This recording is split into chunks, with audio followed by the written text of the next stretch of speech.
freedom is the right to tell what they do not want to hear. CNN, MSNBC, Fox News. Tired of the same repetitive government narratives? Then wave goodbye to the distractions and rhetoric of corporate media. For this is Anti-Media Radio. But I want to get the language right. The big government is in trouble. You're all a bunch of slaves! Bunch of slaves! What we need in the United States is not violence and lawlessness, but is love and wisdom and compassion toward one another. What's your definition of media? And now, here's your host, S.M. Gibson.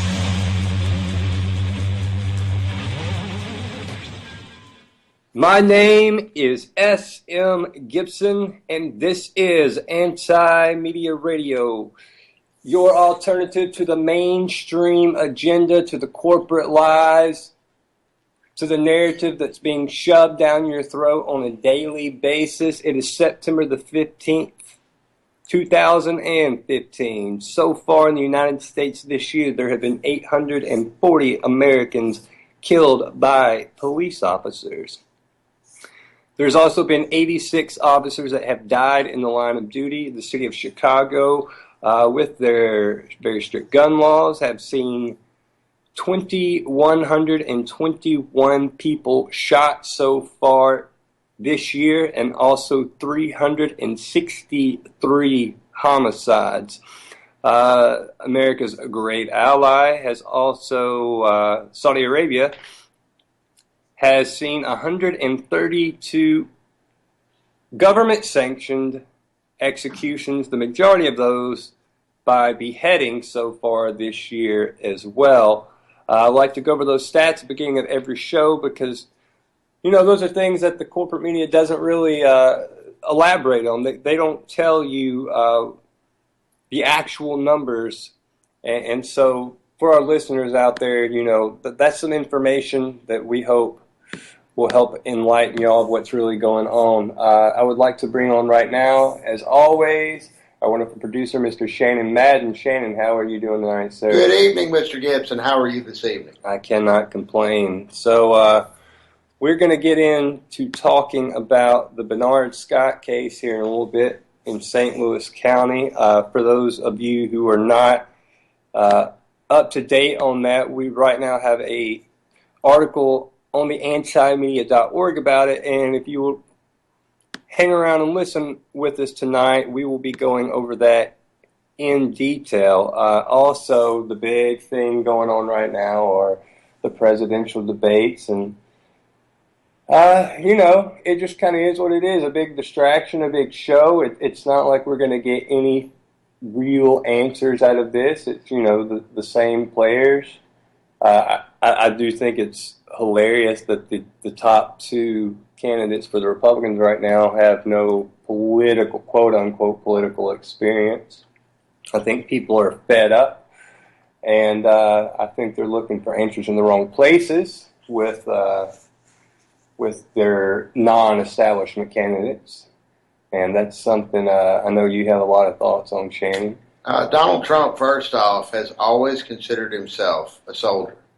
Always. He's never actually served, mind you. He's, you know, that's beneath him, but he's always considered himself a soldier, a warrior, if you will. Not like the ultimate warrior. Maybe kind of like the ultimate warrior. There's that. There's, you know, a really creepy thing happening with Jeb Bush, just kind of hanging around the background, just not really saying too much about nothing, just quietly, patiently waiting his turn for all of the other candidates to slaughter each other before he emerges victorious. We also have Marco Rubio quietly making friends in high places, in very high places. Something that I don't know. I don't.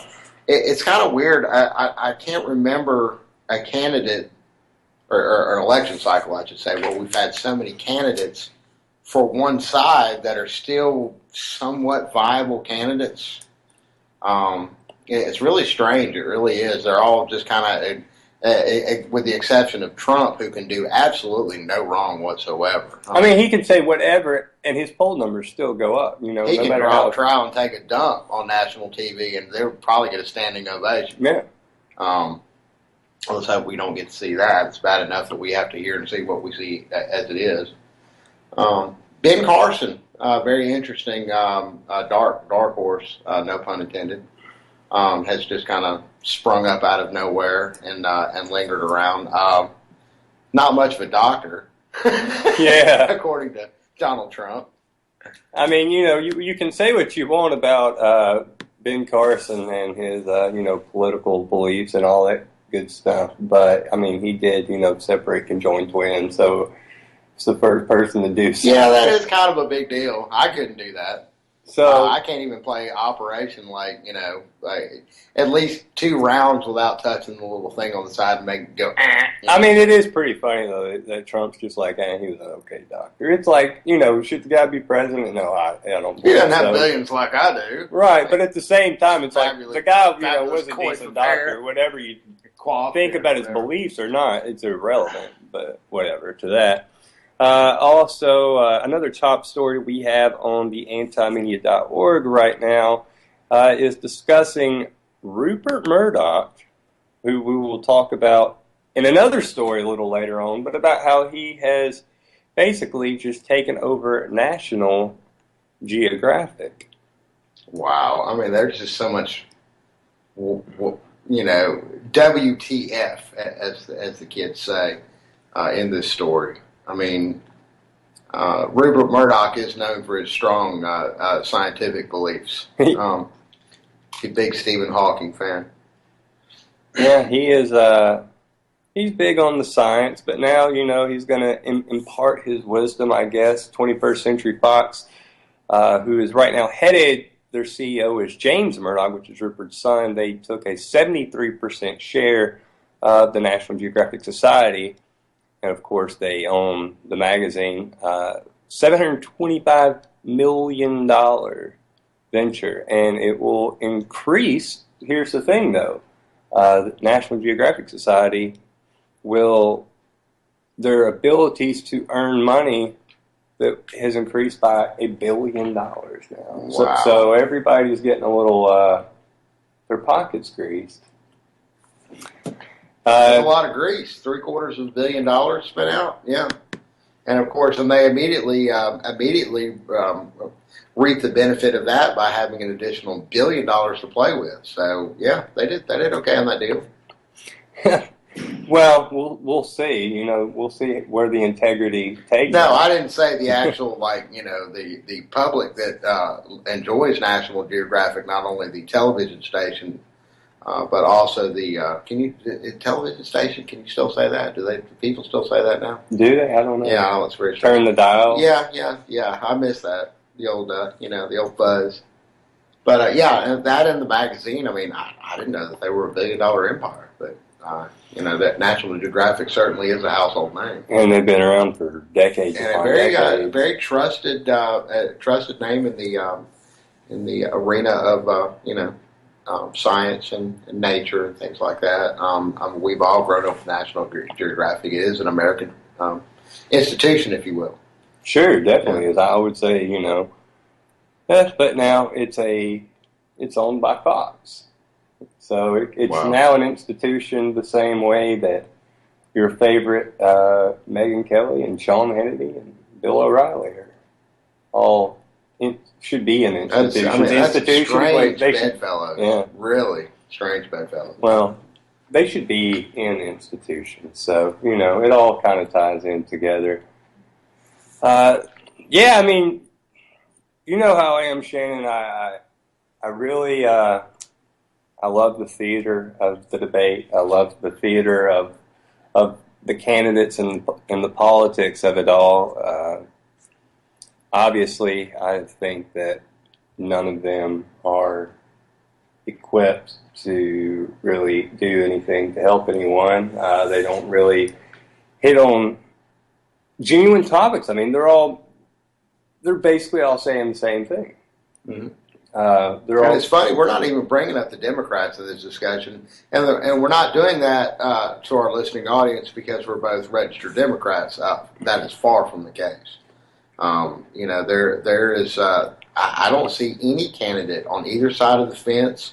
Any candidate, I think the reason we discuss the Republicans more, and I think everybody's discussing the Republicans more. I think it's twofold. First off, the theater that's going on with the Republican candidates right now is just far exceeding anything that the Democrats have. I mean, they have Bernie Sanders, and you can go on about how he's promising this, this, and this, and guess what? There's no way to pay for any of the things that he wants to do. So that's just kind of whatever, boring. We get it. You're just nobody's gonna be able to pay for this. Hillary, that's a horse that's been beaten to death for the past 20 years.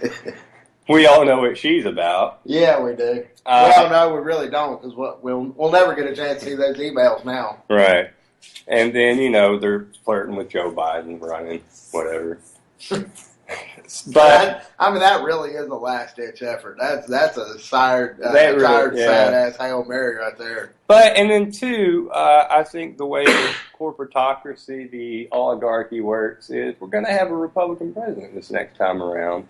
We had Clinton for 8 years, we had Bush for 8 years, we had Obama for 8 years, and we're going to have another Republican. We'll see if it goes for 8, but we will.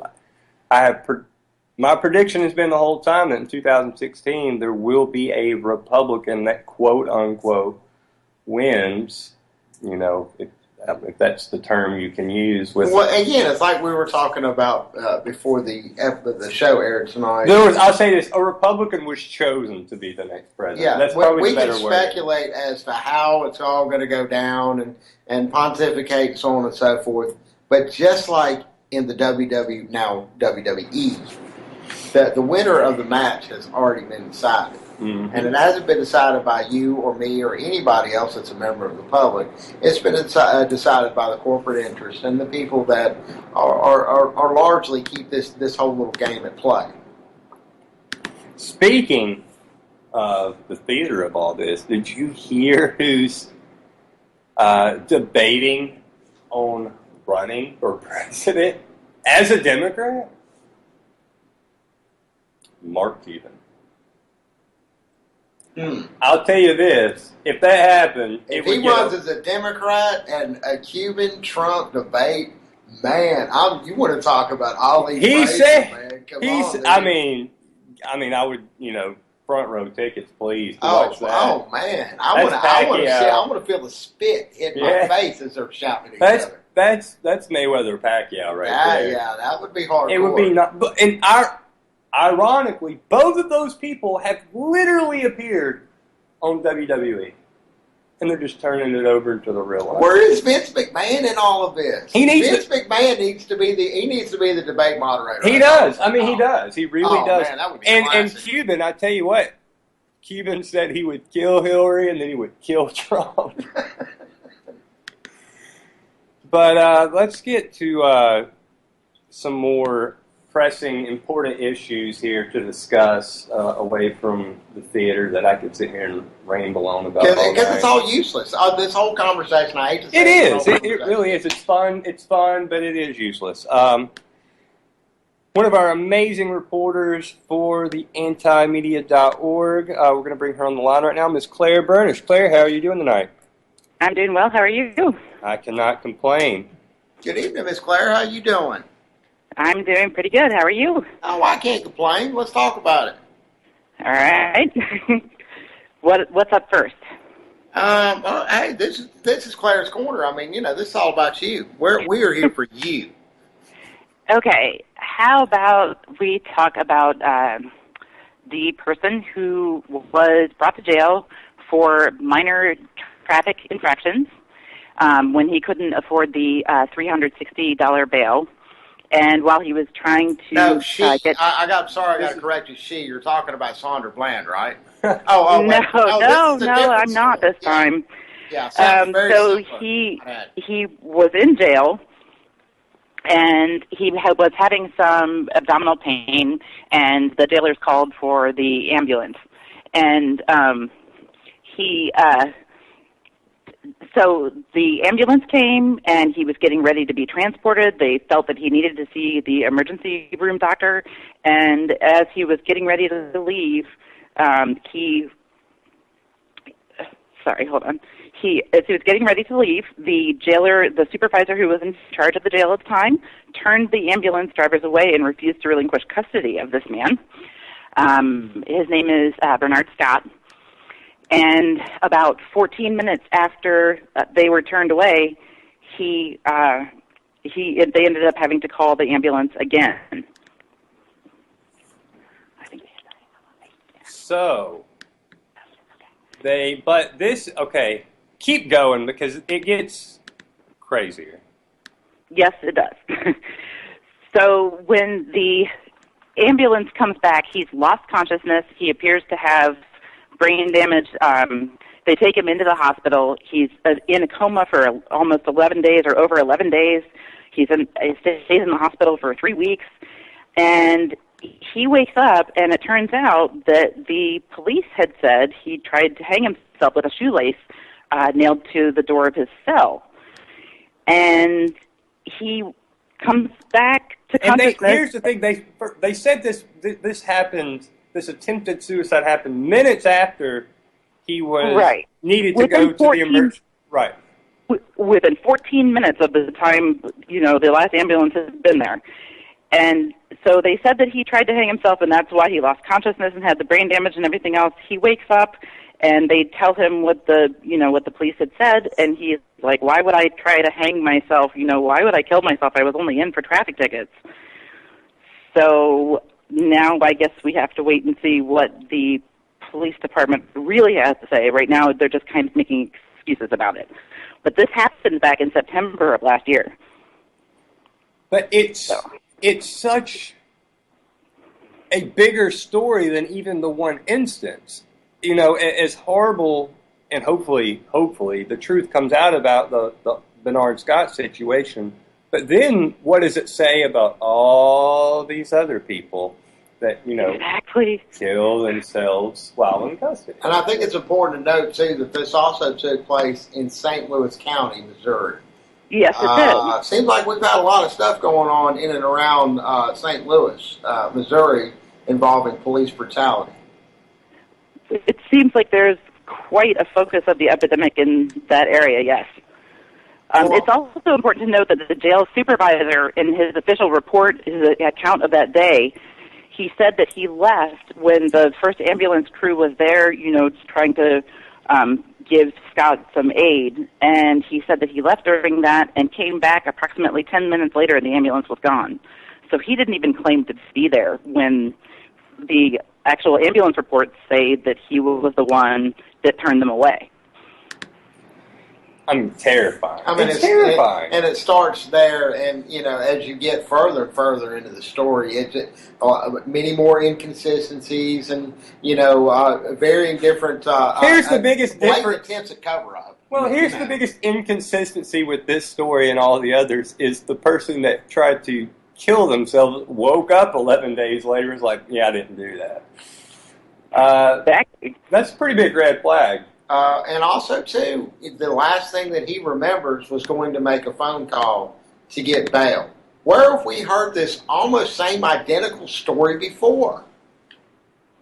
Yes. Yeah. Yes, we have. Oh, that sounds like conspiracy talk. Well, and again, yeah, I guess it does. I mean, if you're a police officer or somebody that wouldn't want some news like that to get out. The deal with citizens of the world, but it seems especially focused here in the United States, is they have to get over this thing that they've built up in their head that makes them believe, well, they get their paycheck for my tax dollars. I'm a good person, so ergo, that must be a good person because I'm helping, provide for their family with my tax dollars. They're there to protect me. And people need to realize that the Andy Griffith Show went off the air a long time ago. This is more akin to Judge Dredd.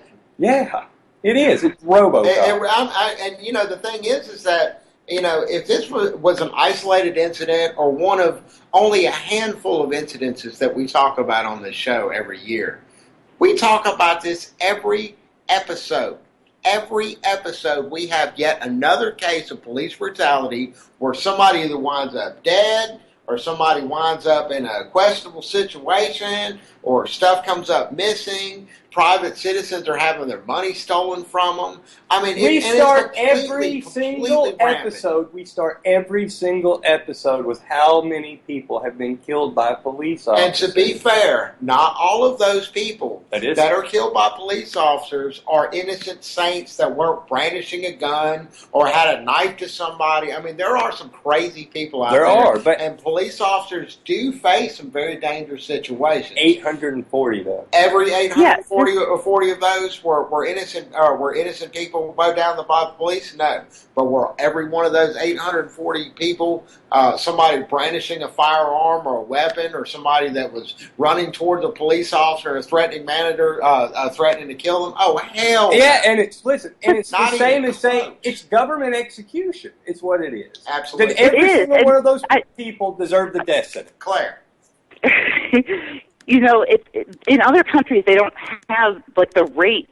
It doesn't. The numbers don't necessarily matter. It's more the proportion, because even in really dangerous situations, when they have guns pointed at them or deal with people with knives, a lot of the times they can use de-escalation tactics and they work just fine. But we haven't been able to figure that out. And every situation we've seen, though, going back to the Sonderbland situation, that whole situation was caused by a cop on a power trip. We've all seen the video. We've seen it time and time again. You can watch it it is. It's a cop on a power trip. That's the only reason Sonderbland was asked to be pulled out of the vehicle and then pulled off camera over to the side of the cruiser, and while she's, pretty much like, what are you doing? And she's half the size of this cop. And this guy, quit resisting, quit. I'm not resisting. You're over here throwing me around. What's going on? She at least was smart enough to get a little bit of it on camera. And I can almost guarantee you that once they took those tapes back to the cops and they closed that door, ooh, this tape looks bad, man. We got to do something about this. Well, speaking of tapes that look, she's an activist. Speaking of tapes that look bad, I mean, think about the story that Claire was all over here just 2 months ago. You mean the story that Claire broke before the national media got a hold of it? In Cincinnati. Did that. Thank you very much. Claire, represent. Yeah. Represent, Claire. Come on, represent. But, here's the thing, though. That's great, but she should have never had to report that story because that never should have happened. No, there is no excuse. It doesn't matter what kind of record you have or what kind of, person somebody thinks you are. There is no reason that a missing front license plate should be a death sentence or any number of these other situations. A 12-year-old child playing with a BB gun, is that a death sentence to you? Somebody picking up a gun in a store that he's going to buy that he just walks around with and isn't doing anything even remotely looking like he's aiming it at anybody. I tell you what, though. What's definite death sentence. I think it's in the Constitution somewhere. I hadn't read the whole thing. It's somewhere about if you're selling the loose cigarettes. Oh yeah. Yeah, and they don't get, and the government don't get their tax dollars. That's the state of New York. State of New York. Death sentence. Yeah. They can kill you. Death sentence. If you murder somebody, you sell loose cigarettes. Death sentence. Yeah. Yeah. Sad. It's a sad world. Yeah. Okay. Another big story that we have on antimedia.org right now, and we discussed it a little bit last week, but you went behind us, Claire, and did a little bit more research on, let me just say the names for everybody. Rupert Murdoch. Oh, man. Rupert Murdoch, Lord Jacob Damn, I didn't keep my Rothschild, music up. Oh, man, you were supposed to tell me this. And- We can do this. everybody's favorite, Dick Cheney. The Dark Lord.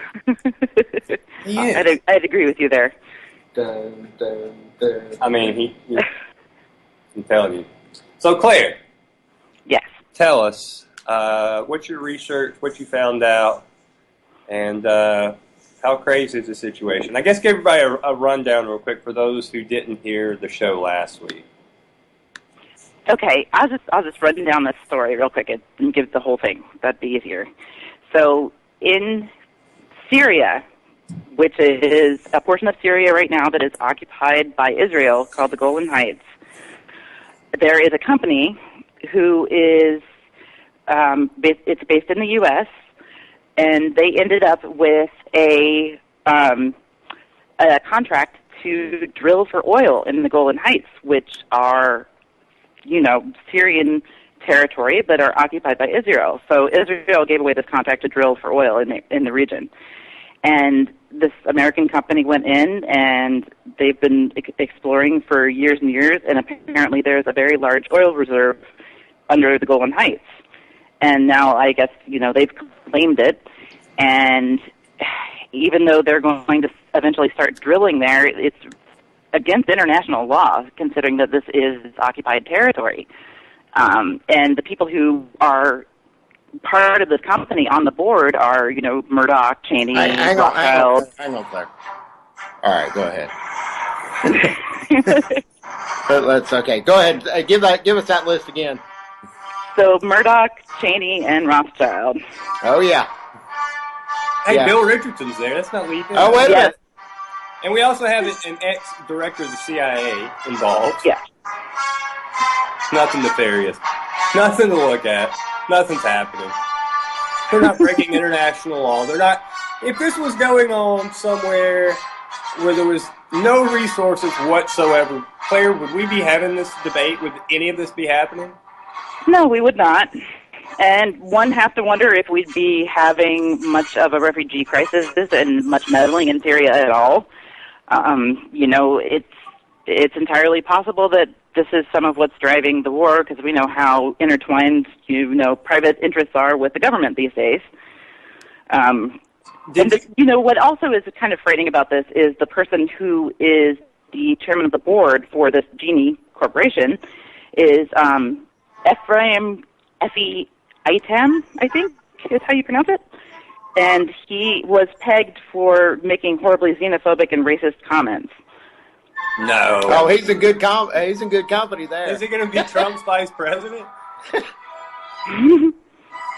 So, I don't know if you heard this. Speaking of the Syria and that whole situation, is Assad, who, by the way, I don't think we said it. His birthday just passed on Friday. Wonder what he got for his birthday. Ironically, Assad's birthday is 9/11. Literally, that's actually true. Wow. Yeah, interesting, isn't it? I never knew that. Yeah, Wow. it is. But he came out and said today, he's like, if you're worried about refugees, then you should stop supporting terrorists. And clearly, he was just mentioning countries in the EU and the United States.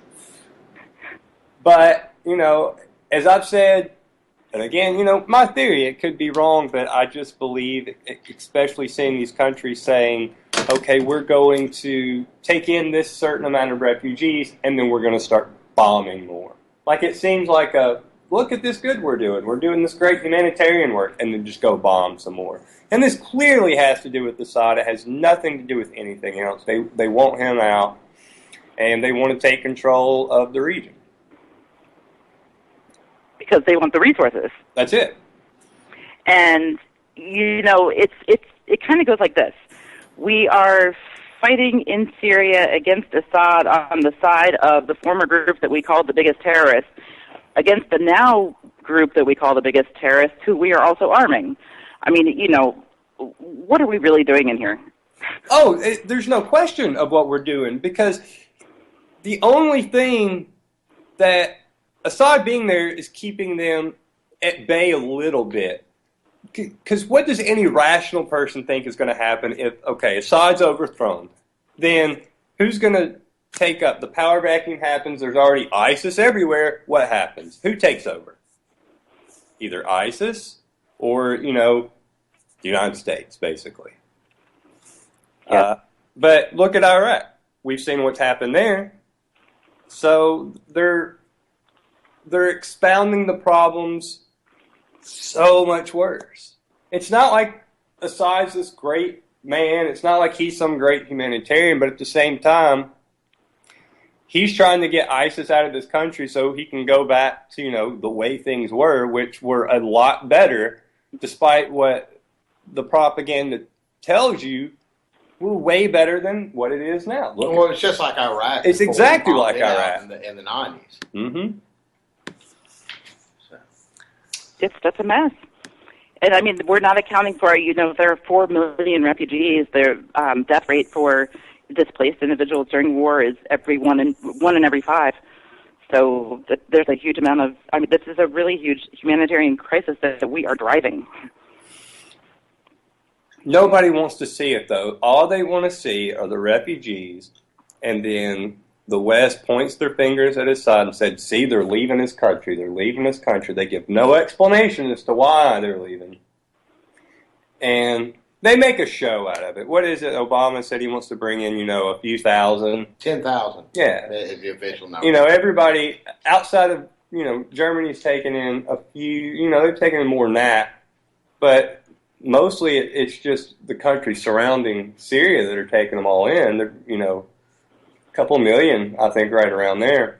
Yeah, Except for Israel, of course. Israel hasn't taken in anybody. Jordan has a couple million alone. Yeah, Israel has none. Saudi Arabia, I don't think they've. Yeah, Saudi Arabia, they're saying, oh, we care. They say they've taken people in, but nobody really knows who these people are because they haven't taken anybody in by all records. But what Saudi Arabia has done, again, the big show, is they're building mosque in Germany to house the refugees that are coming into Germany. It's theater. Everything's theater. Yeah, it is. Well, I mean, Netanyahu also said that, he understands the humanitarian crisis. He's even helped a bunch of people, who are fighting in the war. And what he doesn't say is that they are, most likely al-Nusra, which is basically al-Qaeda. They're basically those fighters that they're helping, and that's it. They're not taking any refugees or anything else. So that's the thing. Like they've completely flipped on al-Qaeda. Like we're now treating al-Qaeda. Foreign policy Petraeus came out and said it. Oh yeah, they're our allies now. Just all of a sudden, like, no big deal. Well, they started off our allies to begin with, and then, of course, we had that little but in recent times, misunderstanding there for a little while. But everything's cool now, yeah. Yeah, I mean, that's how they're treating it. Like, oh, well, ISIS is so bad, Al-Qaeda's on our side. And yet, at the same time, the situation that's going on in Yemen right now, which the United States is heavily supporting that, even though it's Saudi-backed, the United States is very much supporting that, and that's, they're fighting Al-Qaeda. That's and now we're starting to ship more troops back over to that region for whatever purposes. Because we have quite a few purposes for our troops to be there. None of them have anything to do with the actual purpose of the United States or the stated purpose of the United States military. No. Helping opium farmers grow. It's simply hegemony. It's, world domination through hegemony. Yep. It is. That's absolutely what it is. And I think, whether I'm right or wrong, I've always believed that, they've learned from Hitler's mistakes. We're just going to take it over and let them keep their flag. Mm-hmm. That's it. Let them keep their flag. I mean, that's really what it boils down to, is they put up these puppet regimes. But at the same time, do you believe, Claire, that I don't think they really genuinely care how unstable Iraq is or how unstable Syria is and could potentially, become so much worse, as long as they're able to go in and get the resources out of these countries that they want. They don't care about the governments. They don't give a crap. they just really don't care at all. They don't care about any of the people in the region. They don't care about upsetting the balance in the region as long as whatever balance they seek serves their purpose. So the only thing that will ever be stable enough for them is it has to serve, profiteering or a power move or something. That's the only way it will ever work. So why do you believe that there's still majority of people out there that believe that we need to continue interfering in these other countries' affairs? Like, why do people think that that's a solution? It's like, that's what we've kept doing. Well, I think that it's a couple things, actually. I think that a lot of it is kind of this push towards nationalism and mixed with some xenophobia and the inability to look at the big picture. If you don't put all the pieces together, you might not necessarily see the instability for what it is. But even, there's no question, that's how they're trying to sell a lot of this war, especially in Iraq, is, well, it's so unstable, what do we do? It's just a mess over there. They never refer to why it's a mess, what happened to begin with, even, that was plastered all over their news. I mean, it's literally 1984. We're just going to erase that part of history that made this happen, and we're just going to discuss what's happening now. It's just like... And now ISIS, who was our allies fighting against Al-Qaeda, now ISIS are no longer our allies, and Al-Qaeda is. Right. Yeah. But it all stems back to... Right now, it stems back to Syria and then wanting to overthrow Assad, which is something that they've been gunning for a while. And let's not make, any bones about it. Once they get him out of power and, they get some sort of whatever going on in Syria, Iran's next. Regime. Yeah, Iran's next. Yeah. And after that... Syria is a good territory. All the pipelines in the area need to go through Syria, basically. I mean, that's the real reason why we're there. It all has to do with oil, which has to do with power and profit. That's it. And what was the quote from, let me see if I can pull up this quote real quick, from Glenn Greenwald the other day, which was pretty much hit the nail on the head. Let's see if I can find it real quick. But it basically summed it up. Okay, what he said is the only time the U.S. government pretends to care in the slightest about human rights abuses is when they are carried out by countries that don't cooperate. That's what we're talking about. I saw that. That's accurate. It is. And that's what we're dealing with. It's not human rights. Like, they don't care about human rights. We're sitting here living in a country, just got done talking about Bernard Scott that tried... And Sonderland and Eric Garner and Tamir Rice and so on and so forth. Human rights aren't an issue. Yeah. Resources aren't an issue. And you have, we excuse Malaysia's human trafficking and sex trafficking practices that are notoriously bad and on an ongoing basis. We just excuse those in order to facilitate passage of the TPP. So human rights, no, that's not our priority by far. Well, that's why I start, again, I mentioned the cop number earlier, but again, another stat that I always harp on is Saudi Arabia. Yeah. And, the beheadings and the public executions in Saudi Arabia just doesn't. And their horrible treatment. And that's the reason. The journalist, the blogger, right, Badawi, is facing lashes, that could be a death sentence. And that's the reason I always bring Saudi Arabia up, is because of the human rights abuses. They're out of control, and they are literally the United States' best friend. Last week, 4 seasons, rented it out. No big deal. Mm-hmm. That's cool. That's all good. Yeah. But Assad, we got to overthrow that. The hypocrisy is sickening. And what makes it even worse is we're dealing with this theater of the elections right now. Which of these candidates has offered a solution to any of this, or on the reverse, which of these candidates are just going to exacerbate the problem?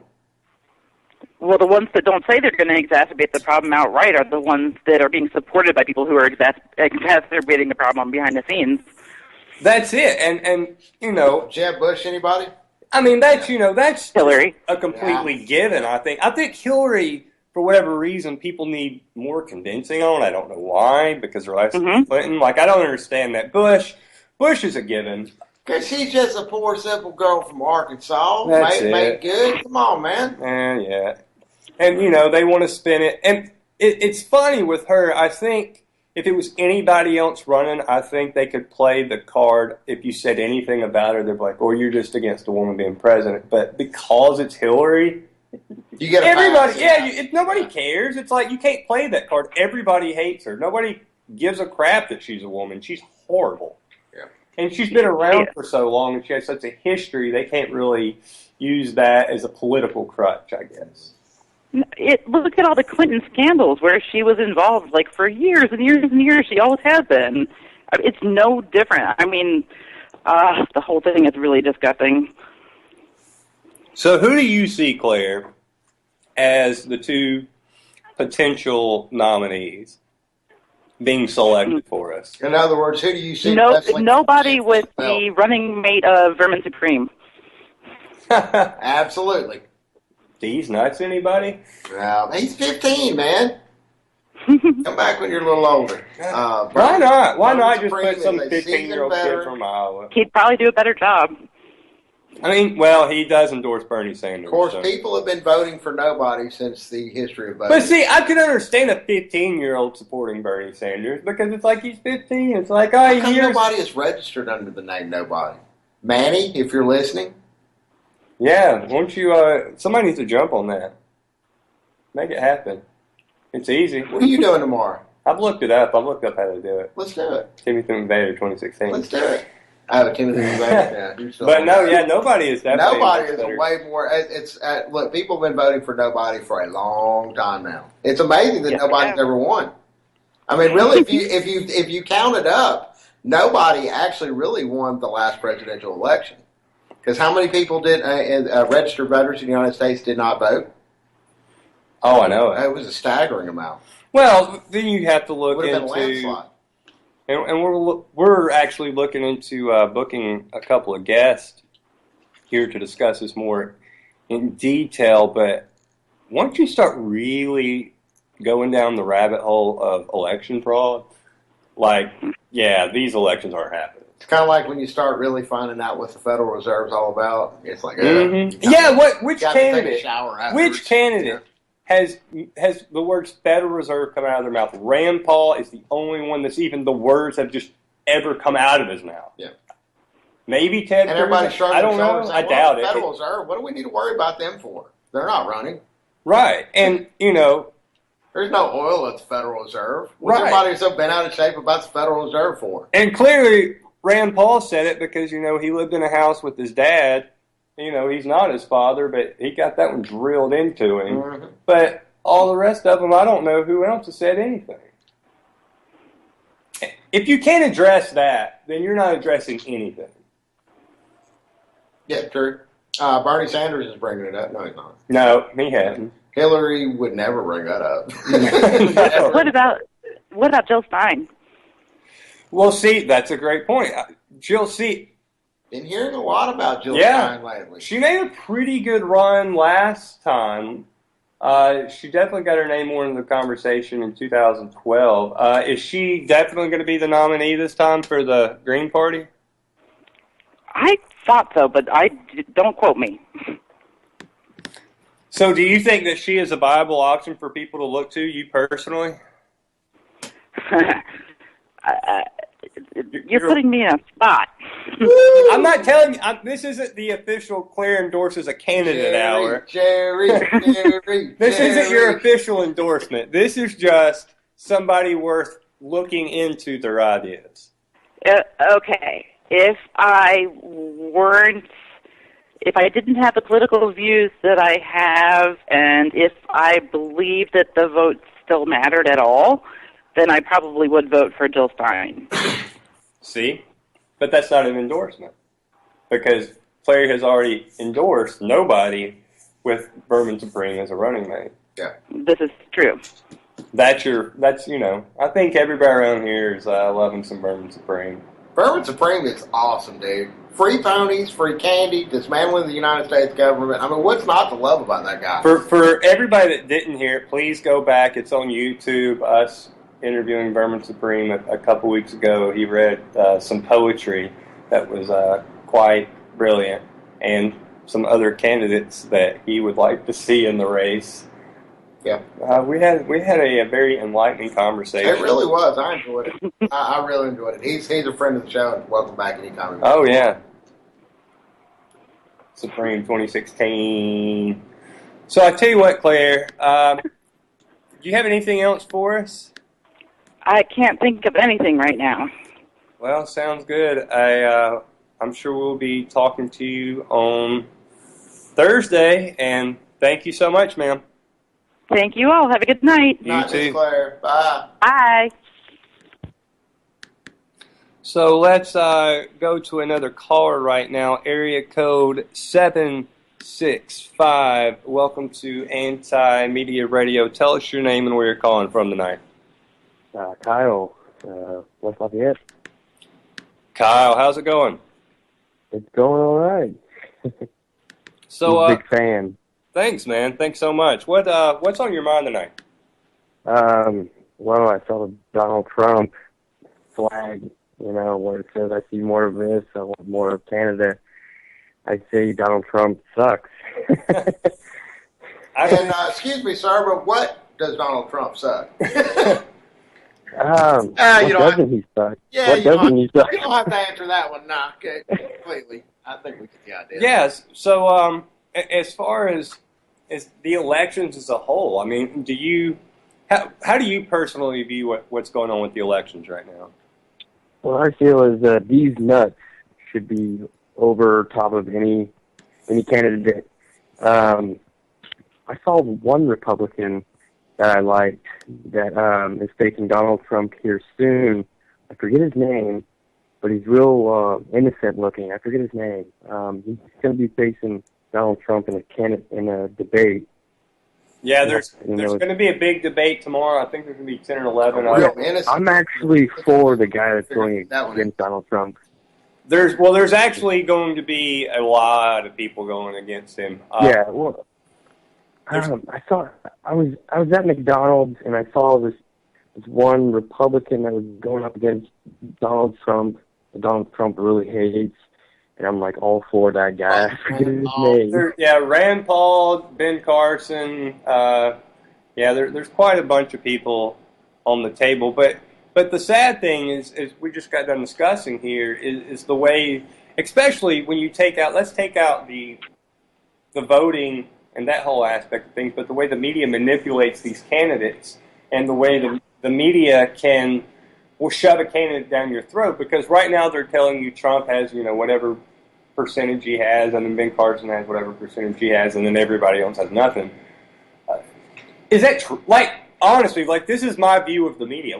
How does anybody know that's true? This is what the media has bestowed upon us. It's a poll. I mean, the poll called 40 people and asked them what they thought about they it. Can Bam, sway, that's the numbers now. That's it. Yeah. They can sway the entire country just by posting some numbers, because I think people are like, well, my vote has to count, so I now see, well, these two candidates have the most, so I have to pick between these two people.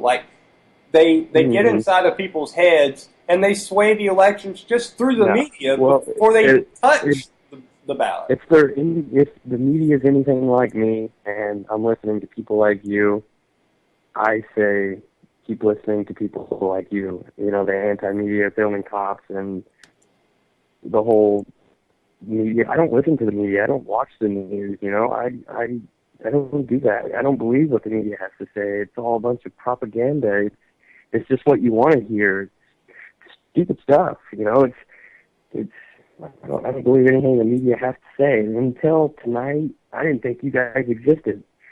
But now that I hear you guys, it's more inspiring. It's really cool that you guys are doing this, and I appreciate you guys doing this, because I've had my doubts about everything. But until this is what I needed. I want to spread the word. I know a lot of people, and I'm going to make it known. The media is just You know, it's there for the government. It's not there for the people. It's not there for the people at all. You know, and that's how it feels to us, too. And, you know, we are definitely by far not perfect at all. And, you know, I always, you know, encourage everybody to go out there and research stuff on their own and to, you know, explore everything and to get all sides of everything. But for me personally, I have always come back to what the corporate media is doing. It is definitely a huge distraction, and they're not trying to educate or really inform anyone. They're just trying to manipulate everyone. So, you know, again, we're not perfect here, but we're doing our best. We are the people. We are the people. That's all that matters. We are the people. That's it. But I tell you what, thank you so much for the call. Thank you so much for calling in tonight. Great caller. Area code 206. Welcome to Anti-Media Radio. Tell us your name, where you're calling from tonight. Hey, what's up, Scott? It's Cassius, man. Cassius, what's up, man? Not much, man. I heard that bit that the caller said about the anti-media and this realm of media being some kind of credible source of information like this that we talked about. And I just wanted to say that I think it's really important the way we articulate the information that we try to articulate, the ways that we say it.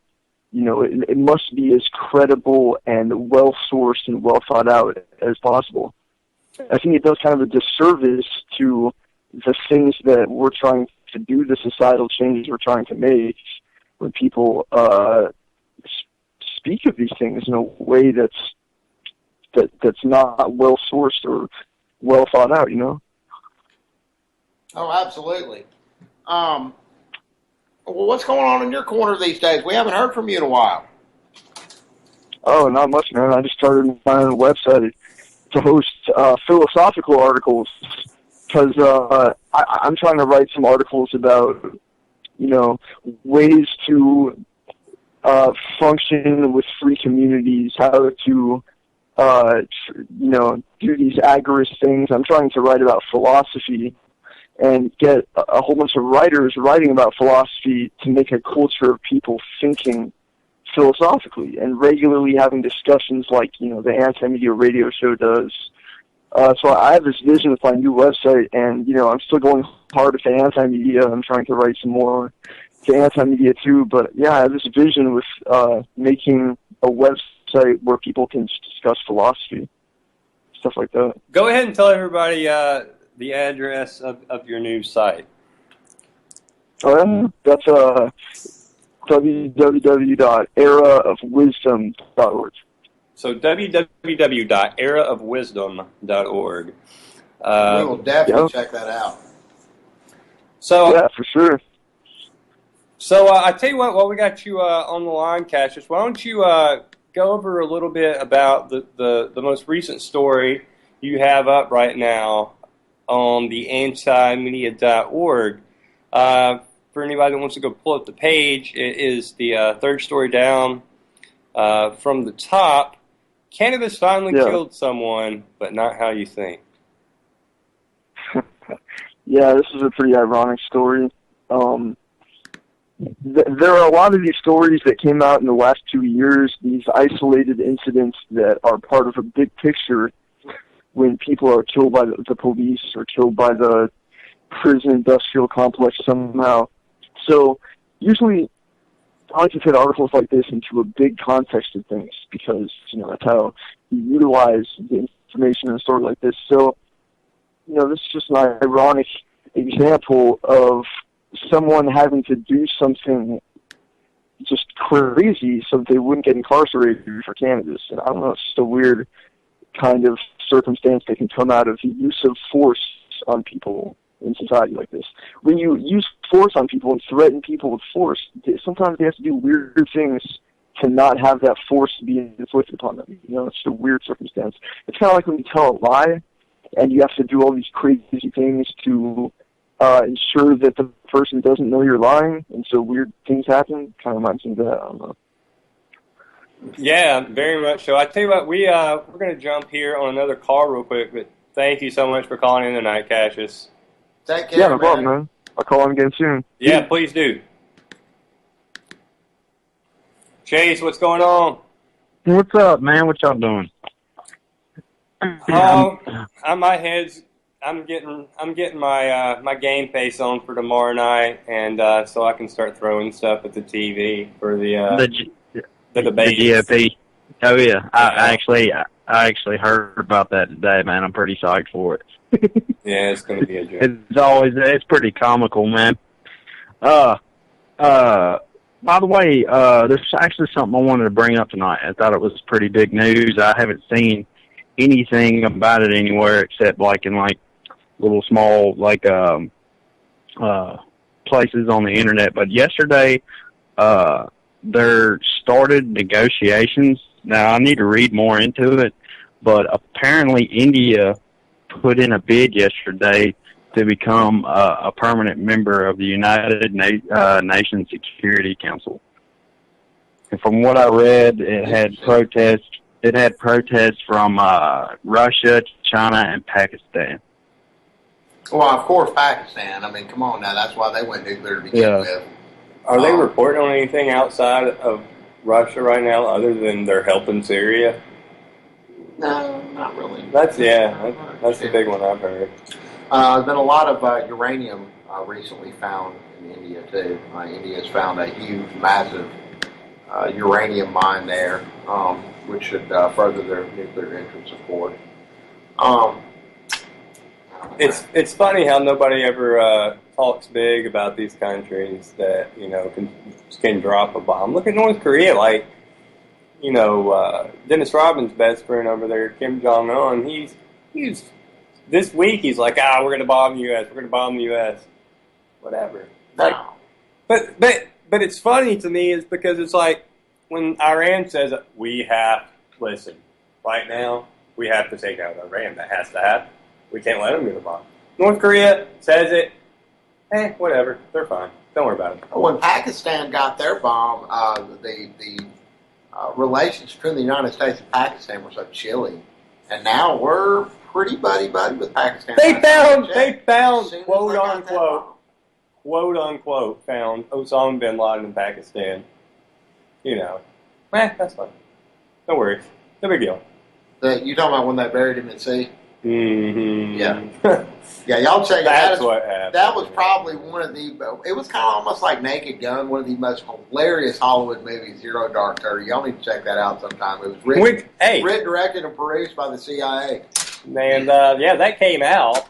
Yeah, that's real, by the way. That is really a real happened. thing. That is a real thing. CIA did help produce. And if you were dumb enough to watch that movie when it came out, because it was quite a successful movie, made on a shoestring budget. If you watch that movie and believe that is truth, then I've got some oceanfront property near Kansas City to sell you. Well, I tell you what, let's go ahead and try to wrap it up here. Just got a couple minutes left. For everybody that is interested in watching the debates tomorrow, and I know a lot of people just, they don't waste their time, and I don't blame them because I understand the entire situation of how people were selected, and it is theater. I watch it for the same reason people watch WWF. I know it's all pre-selected. I know it's theater, and I get in there and just like, this is crazy. Why is this the world we live in? Spoiler alert: our Thursday show is going to be hilarious. Yeah. And you'll get to see some of it firsthand tomorrow night, and then we'll break it down for you a little bit Thursday. I really think we need to do this kind of like they do college football now. Go ahead and have the rankings. Who's going to make it? Who's not going to make it to the national championship? Yeah. Vermin Supreme. It's all a big Supreme joke. 16. I tell you what, join Nick tomorrow night, same anti-media time. And we'll be back on Thursday. SM Gibson, Anti-Media out. Peace.